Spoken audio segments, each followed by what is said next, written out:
ओम शांति। 14 दिसंबर 2020 बाबा के महावाक्य। मीठे बच्चे, तुम्हारे दुख के दिन अब पूरे हुए। तुम अब ऐसी दुनिया में जा रहे हो जहां कोई भी अप्राप्त वस्तु नहीं। प्रश्न: किन दो शब्दों का राज तुम्हारी बुद्धि में होने कारण पुरानी दुनिया से बेहद का वैराग्य रहता है? उत्तर: उतरती कला और चढ़ती कला का राज तुम्हारी बुद्धि में है। तुम जानते हो, आधा कल हम उतरने आए, अभी है चढ़ने का समय। बाप आए हैं नर से नारायण बनाने की सत्य नॉलेज देने। हमारे लिए अब कलयुग पूरा हुआ, नई दुनिया में जाना है, इसलिए इससे बेहद का वैराग्य है। गीत धीरज धर मनोवा। ओम शांति। मीठे मीठे रूहानी बच्चों ने गीत सुना। रूहानी बाप बैठ समझाते हैं, यह एक ही पुरुषोत्तम संगम युग है, जबकि कल्प कल्प बाप आकर रूहानी बच्चों को पढ़ाते हैं, राजयोग सिखलाते हैं। बाप रूहानी बच्चों को कहते हैं, मनुआ अर्थात आत्मा, हे आत्मा धीरज धरो। आत्माओं से बात करते हैं। इस शरीर का मालिक आत्मा है। आत्मा कहती है, मैं अविनाशी आत्मा हूँ, यह मेरा शरीर विनाशी है। रूहानी बाप कहते हैं, मैं एक ही बार कल्प के संगम पर आकर तुम बच्चों को धीरज देता हूँ कि अब सुख के दिन आते हैं। अभी तुम दुखदाम रौरव नरक में हो। सिर्फ तुम नहीं हो, परंतु सारी दुनिया रौरव नरक में है। तुम जो मेरे बच्चे बने हो, रौरव नरक से निकलकर स्वर्ग में चल रहे हो। सतयुग त्रेता द्वापर पास हो गया, कलयुग भी तुम्हारे लिए पास हो गया। तुम्हारे लिए यह पुरुषोत्तम संगम युग है, जबकि तुम तमो प्रधान से सतो प्रधान बनते हो। आत्मा जब सतो प्रधान बन जाएगी तो फिर यह शरीर भी छोड़ेगी। सतो प्रधान आत्मा को सतयुग में नया शरीर चाहिए, वहां सब कुछ नया होता है। बाप कहते हैं, बच्चे अब दुखधाम से सुखधाम में चलना है, उसके लिए पुरुषार्थ करना है। सुखधाम में इन लक्ष्मी नारायण की राजाई थी। तुम पुरुषार्थ कर रहे हो नर से नारायण बनने का। यह सत्य नर से नारायण बनने की नॉलेज है। भक्ति मार्ग में हर पूर्णमासी पर कथा सुनते आए हो, परंतु वह है ही भक्ति मार्ग, उसे सत्य मार्ग नहीं कहेंगे। ज्ञान मार्ग है सत्य मार्ग। तुम सीढ़ी उतरते उतरते झूठ खंड में आते हो। अभी तुम जानते हो, सत्य बाप से हम यह नॉलेज पाकर 21 जन्म देवी देवता बनेंगे। हम थे, फिर सीढ़ी उतरते आए। उतरती कला और चढ़ती कला का राज तुम्हारी बुद्धि में है। पुकारते भी हैं, हे बाबा आकर हमको पावन बनाओ। एक बाप ही पावन बनाने वाला है। बाप कहते हैं, बच्चे तुम सतयुग में विश्व के मालिक थे, बहुत धनवान, बहुत सुखी थे। अभी बाकी थोड़ा समय है। पुरानी दुनिया का विनाश सामने खड़ा है। नई दुनिया में एक राज्य, एक भाषा थी, उसको कहा जाता है अद्वैत राज्य। अभी कितना द्वैत है, अनेक भाषाएं हैं। जैसे मनुष्यों का झाड़ बढ़ता जाता है, भाषाओं का भी झाड़ वृद्धि को पाता जाता है। फिर होगी एक भाषा। गायन है न, वर्ल्ड की हिस्ट्री ज्योग्राफी रिपीट। मनुष्यों की बुद्धि में नहीं बैठता। बाप ही दुख की पुरानी दुनिया को बदल सुख की नई दुनिया स्थापन करते हैं। लिखा हुआ है, प्रजापिता ब्रह्मा द्वारा डीटेइज्म की स्थापना। यह है राजयोग की पढ़ाई। यह ज्ञान जो गीता में लिखा हुआ है, बाप ने जो सम्मुख सुनाया, वह फिर मनुष्यों ने भक्ति मार्ग के लिए बैठ लिखा है, जिससे तुम उतरते आए हो।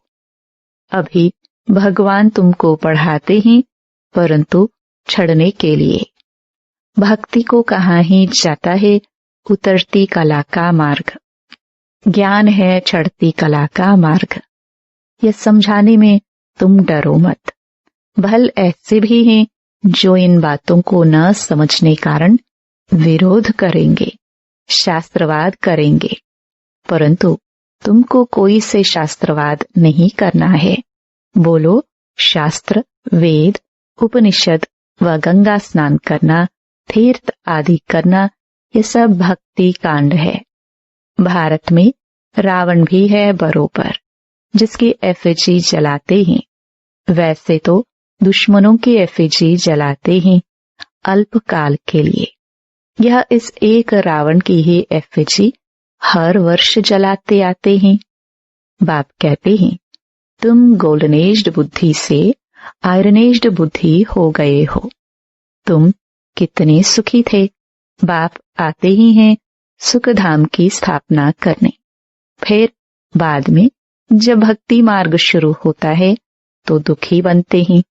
फिर सुखदाता को याद करते हैं, वह भी नाम मात्र, क्योंकि उनको जानते नहीं। गीता में नाम बदल दिया है। पहले पहले तुम यह समझाओ कि ऊंच ते ऊंच भगवान एक है।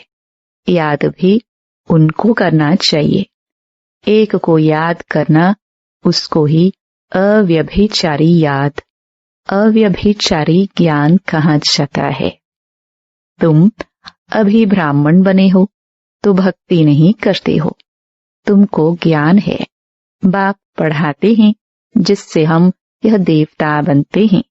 दैवी गुण भी धारण करने हैं, इसलिए बाबा कहते हैं अपना चार्ट रखो तो मालूम पड़ेगा हमारे में कोई आसुरी गुण तो नहीं है।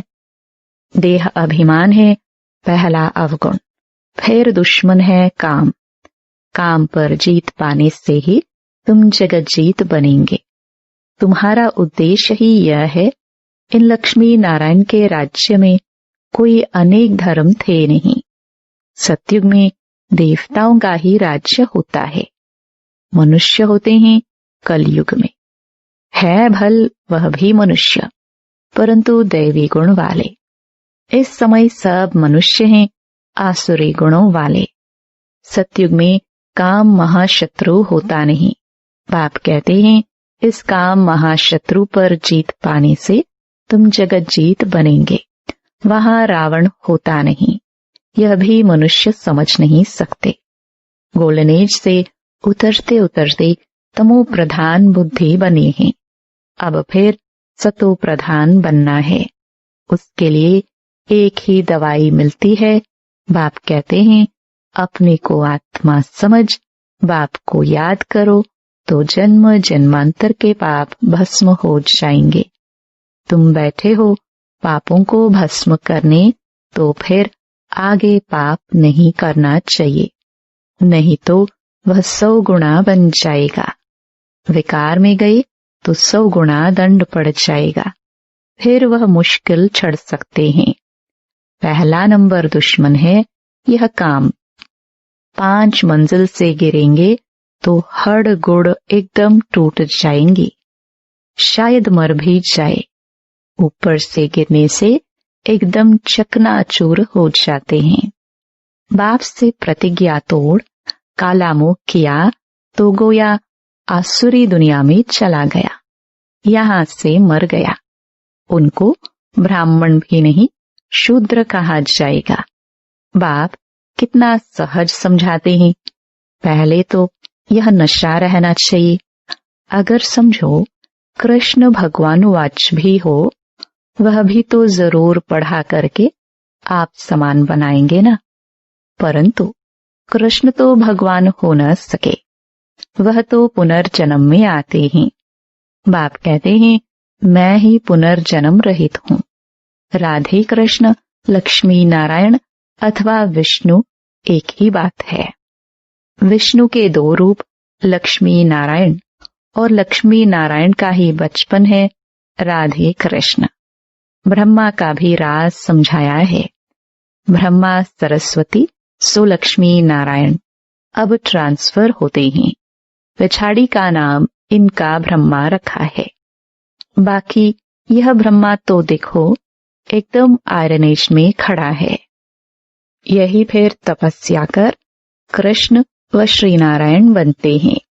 विष्णु कहने से उसमें दोनों आ जाते हैं। ब्रह्मा की बेटी सरस्वती। यह बातें कोई समझ न सके। 4 भुजा ब्रह्मा को भी देते हैं, क्योंकि प्रवृत्ति मार्ग है ना। निवृत्ति मार्ग वाले यह ज्ञान दे नहीं सकते।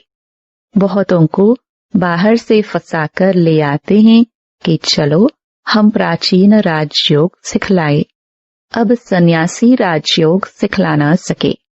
अब ईश्वर आए हैं, तुम अब उनके बच्चे ईश्वरीय संप्रदाय बने हो। ईश्वर आए हैं तुमको पढ़ाने, तुमको राजयोग सिखला रहे हैं। वह तो है निराकार। ब्रह्मा द्वारा तुमको अपना बनाया है। बाबा बाबा तुम उनको कहते हो। ब्रह्मा तो बीच में इंटरप्रेटर है, भाग्यशाली रथ है। इस द्वारा बाबा तुमको पढ़ाते हैं। तुम भी पतित से पावन बनते हो। बाप पढ़ाते हैं मनुष्य से देवता बनाने। अभी तो रावण राज्य आसुरी संप्रदाय है ना। अभी तुम ईश्वरीय संप्रदाय बने हो, फिर दैवी संप्रदाय बनेंगे। अभी तुम पुरुषोत्तम संगम युग पर हो, पावन बन रहे हो। सन्यासी लोग तो घर बार छोड़ जाते हैं। यहाँ बाप तो कहते हैं भल स्त्री पुरुष घर में इकट्ठे रहो। ऐसे मत समझो स्त्री नागिन है इसलिए हम अलग हो जाए तो छूट जाएंगे। तुमको भागना नहीं है, वह हद का संन्यास है जो भागते हैं। तुम यहाँ बैठे हो, परंतु तुमको इस विकारी दुनिया से वैराग्य है। यह सब बातें तुम्हें अच्छी रीति धारण करनी है, नोट करना है और परहेज भी रखनी है। दैवी गुण धारण करनी है। श्री कृष्ण के गुण गाए जाते हैं न। यह तुम्हारी एम ऑब्जेक्ट है। बाप नहीं बनते, तुमको बनाते हैं। फिर आधा कल्प के बाद तुम नीचे उतरते तमो प्रधान बनते हो। मैं नहीं बनता हूँ, ये बनते हैं। 84 जन्म भी इसने लिए हैं। इनको भी अभी सतो प्रधान बनना है। ये पुरुषार्थी है। नई दुनिया को सतो प्रधान कहेंगे। हर एक चीज पहले सतो प्रधान फिर सतो रजो तमो में आती है। छोटे बच्चे को भी महात्मा कहा जाता है, क्योंकि उनमें विकार होते नहीं, इसलिए उनको फूल कहा जाता है। सन्यासियों से छोटे बच्चों को उत्तम कहेंगे, क्योंकि सन्यासी तो फिर भी लाइफ पास कर आते हैं ना। 5 विकारों का अनुभव है। बच्चों को तो पता नहीं रहता, इसलिए बच्चों को देख खुशी होती है। चैतन्य फूल है। अपना तो है ही प्रवृत्ति मार्ग। अभी तुम बच्चों को इस पुरानी दुनिया से नई दुनिया में जाना है। अमरलोक में चलने के लिए तुम सब पुरुषार्थ करते हो। मृत्यु लोक से ट्रांसफर होते हो। देवता बनना है तो उसके लिए अब मेहनत करनी पड़े। प्रजापिता ब्रह्मा के बच्चे भाई बहन हो जाते हैं। भाई बहन तो थे ना। प्रजापिता ब्रह्मा की औलाद आपस में क्या ठहरे। प्रजापिता ब्रह्मा गाया जाता है। जब तक प्रजापिता का बच्चा न बने, सृष्टि की रचना कैसे हो। प्रजापिता ब्रह्मा के हैं सब रूहानी बच्चे। वह ब्राह्मण होते हैं जिस्मानी यात्रा वाले। तुम हो रूहानी यात्रा वाले। वह पतित, तुम पावन। वह कोई प्रजापिता की संतान नहीं है, यह तुम समझते हो। भाई बहन जब समझे तब विकार में ना जाए। बाप भी कहते हैं खबरदार रहना, हमारा बच्चा बनकर कोई क्रिमिनल काम नहीं करना, नहीं तो पत्थर बुद्धि बन जाएंगे। इंद्र सभा की कहानी भी है। शूद्र को ले आए तो इंद्र सभा में उनकी बदबू आने लगी, तो बोला पतित को यहाँ क्यों लाया है। फिर उनको श्राप दे दिया। वास्तव में इस सभा में भी कोई पतित आ नहीं सकते। भल बाप को मालूम पड़े व ना पड़े, यह तो अपना ही नुकसान करते हैं और ही 100 गुना दंड पड़ जाता है। पतित को अलाउ नहीं है। उन्हों के लिए विजिटिंग रूम ठीक है। जब पावन बनने की गारंटी करे, दैवी गुण धारण करे, तब अलाउ हो। दैवी गुण धारण करने में टाइम लगता है। पावन बनने की एक ही प्रतिज्ञा है। यह भी समझाया है देवताओं की और परमात्मा की महिमा अलग अलग है। पतित पावन लिबरेटर गाइड बाप ही है। सब दुखों से लिबरेट कर अपने शांति धाम में ले जाते हैं। शांति धाम, सुख धाम और दुख धाम, यह भी चक्र है। अभी दुख धाम को भूल जाना है। शांति धाम से सुख धाम में वो आएंगे जो नंबरवार पास होंगे, वही आते रहेंगे। यह चक्र फिरता रहता है। ढेर की ढेर आत्माएं हैं, सबका पाठ नंबरवार है, जाएंगे भी नंबरवार। उनको कहा जाता है शिव बाबा का सीजरा अथवा रुद्रमाला। नंबरवार जाते हैं, फिर नंबरवार आते हैं। दूसरे धर्म वालों का भी ऐसा होता है। बच्चों को रोज समझाया जाता है। स्कूल में रोज नहीं पढ़ाएंगे, मुरली नहीं सुनेंगे तो फिर एब्सेंट हो जाएंगे। पढ़ाई की लिफ्ट तो जरूर चाहिए। गॉडली यूनिवर्सिटी में एब्सेंट थोड़ी ही होनी चाहिए। पढ़ाई कितनी ऊंच है जिससे तुम सुखधाम के मालिक बनते हो। वहां तो अनाज सब फ्री रहता है, पैसा नहीं लगता। अभी तो कितना महंगा है, 100 वर्ष में कितना महंगा हो गया है।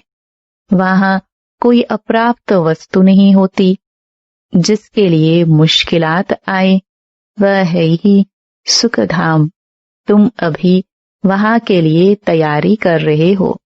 तुम बैगर टू प्रिंस बनते हो। साहूकार लोग अपने को बैगर नहीं समझते हैं। अच्छा, मीठे मीठे सिखिलदे बच्चों प्रति माता पिता बाप दादा का याद प्यार और गुड मॉर्निंग। रूहानी बाप के रूहानी बच्चों को नमस्ते। धारणा के लिए मुख्य सार। पहला, बाप से जो संपूर्ण पावन बनने की प्रतिज्ञा की है, इसे तोड़ना नहीं है। बहुत बहुत परहेज रखनी है। अपना चार्ट देखना है, हमारे में कोई अवगुण तो नहीं है। दूसरा, गॉडली यूनिवर्सिटी में कभी भी एब्सेंट नहीं होना है। सुखधाम का मालिक बनने की ऊंची पढ़ाई एक दिन भी मिस नहीं करनी है। मुरली रोज जरूर सुननी है। वरदान, मनसा वाचा और कर्मणा की पवित्रता में संपूर्ण मार्क्स लेने वाले नंबर 1 आज्ञाकारी भव। मनसा पवित्रता अर्थात संकल्प में भी अपवित्रता के संस्कार इमर्ज न हो। सदा आत्मिक स्वरूप अर्थात भाई भाई की श्रेष्ठ स्मृति रहे। वाचा में सदा सत्यता और मधुरता हो। कर्मणा में सदा नम्रता, संतुष्टता और हर्षित मुक्ता हो। इसी आधार पर नंबर मिलते हैं और ऐसे संपूर्ण पवित्र आज्ञाकारी बच्चों का बाप भी गुणगान करते हैं। वही अपने हर कर्म से बाप के कर्तव्य को सिद्ध करने वाले समीप रत्न है। स्लोगन: संबंध, संपर्क और स्थिति में लाइट बनो, दिनचर्या में नहीं। ओम शांति।